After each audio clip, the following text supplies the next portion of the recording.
how much time had passed since the Thin Man had watched the screens. It could have been days. It could have been weeks. It really didn't matter.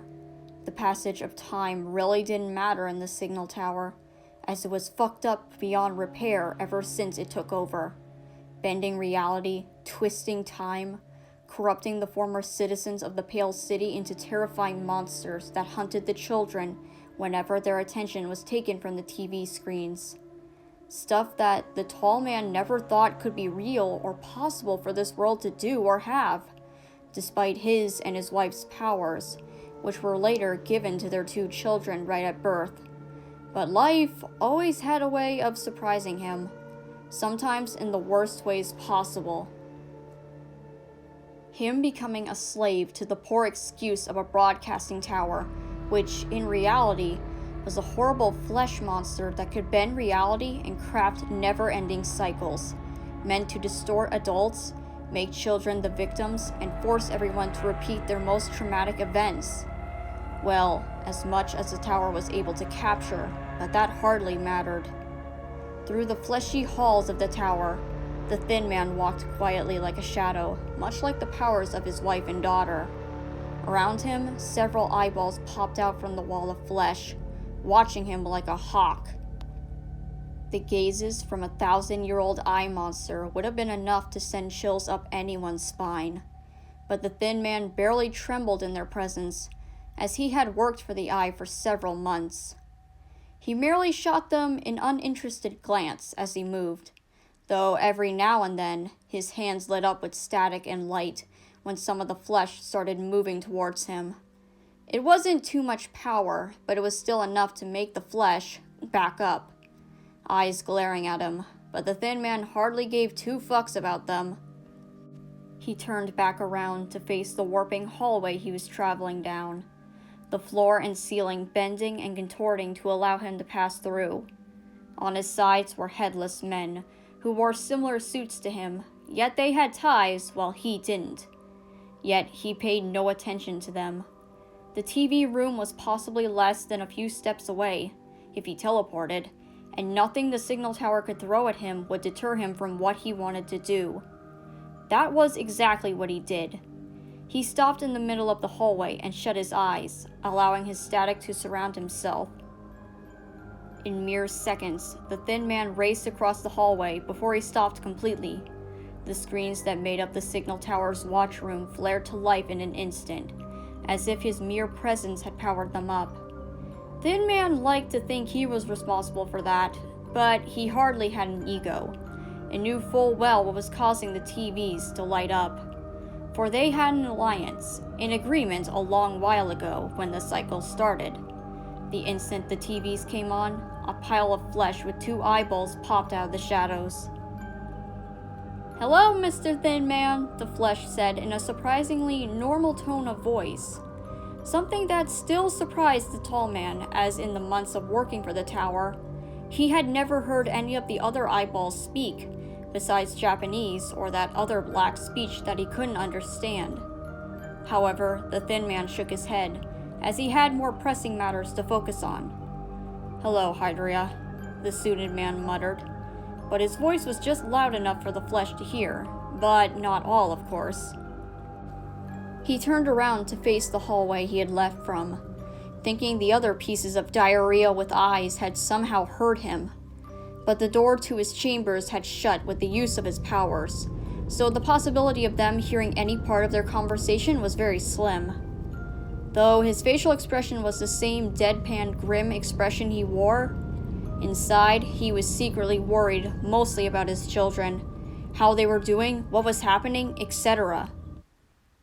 The last time he had checked up on his son and daughter was probably 1 or 2 weeks ago, and that was when he saw Rain along with the raven-haired girl, the ruler of the nest, the pretender, Liz, he believed, and a kid who looked like he had just escaped a cougar while riding down the Pale Mountain ski hall, and Mono when he first popped out of the TV in the wilderness.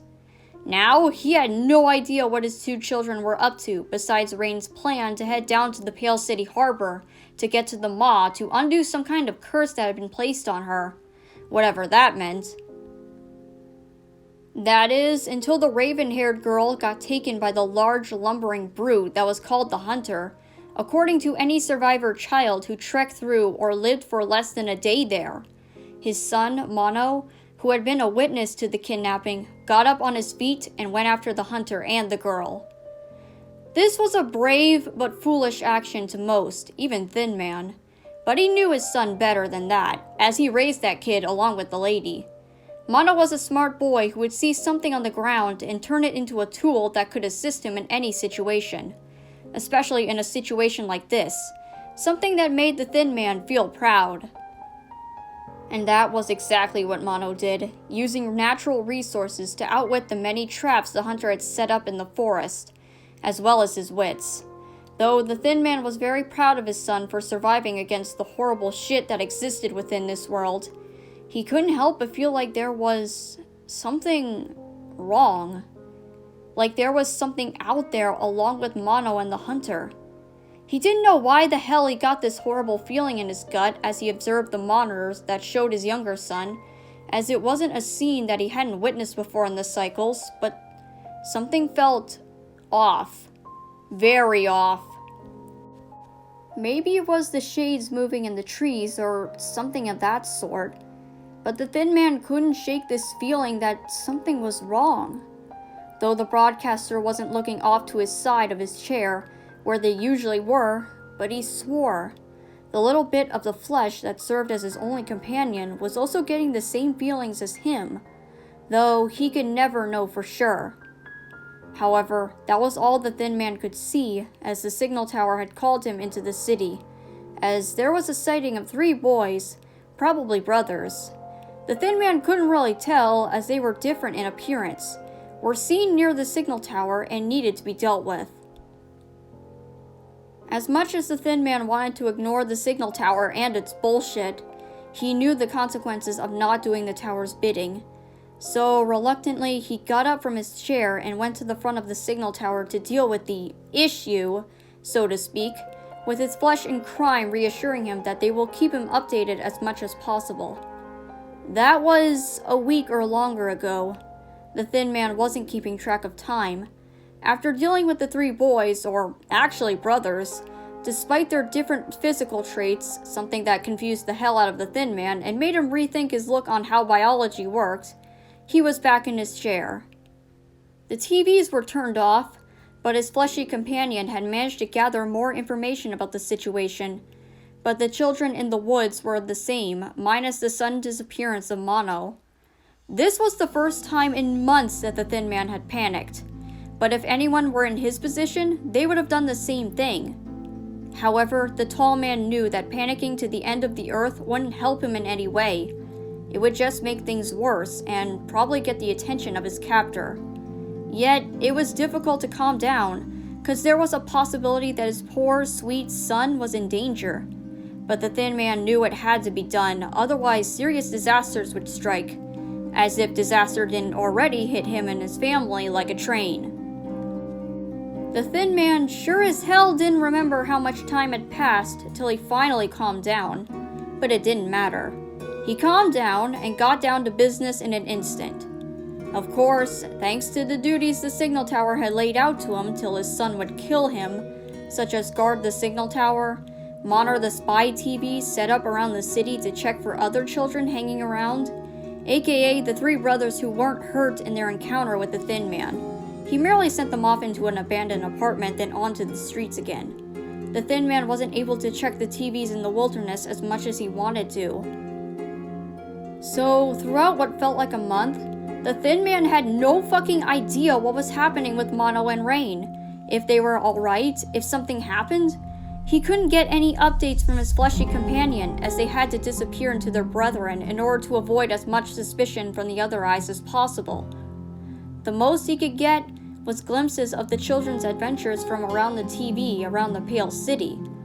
As much as the Thin Man hated the TVs, considering what they did to everyone in the Pale City and him, he had to admit they were useful in helping him see what his children were up to and how they were doing.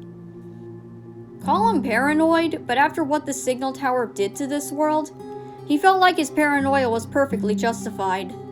Even in the briefest of glimpses, Thin Man breathed a sigh of relief when he saw that both Rain and Mono were all right, though there were subtle changes to their groups. For starters, Mono was holding the hand of the raven-haired girl as they walked through the forest, a slight spring in their steps and what looked like love in their eyes. Thin Man couldn't know for sure as their hair had grown too long and now covered their eyes, but the tall man was no stranger to love and romance, for he had a wife. Rain's party hadn't changed much, besides the pretender and the kid who wanted to rob fucking Santa Claus in the North Pole having changed attire, looking more ready for surviving in the wilderness. Even though they looked more prepared, Thin Man still fretted about the safety of his daughter and son, as well as the remaining family back on the Maw. He hoped things were going well, though he could never know for sure, as he was sure the lady had removed any remaining TVs for the safety of the children on the Maw, which was completely understandable. Now, today was the day the Thin Man was finally going to see what was going on in the woods, once and for all. "I take it you got the TV set up for me?" A nod from Hydria was the only answer the Thin Man received as he sat down in his chair, static flaring up in his hands, causing the wires beneath the old wooden seat to light up bright blue. Good. They would need to be turned on beforehand in order to work properly, and see in the background of the wilderness. I have a horrible feeling that there's more to this than I think there is. Let's just hope I'm wrong this time. Hopefully, came the reply of his companion, a worried look overtaking its lack of a face.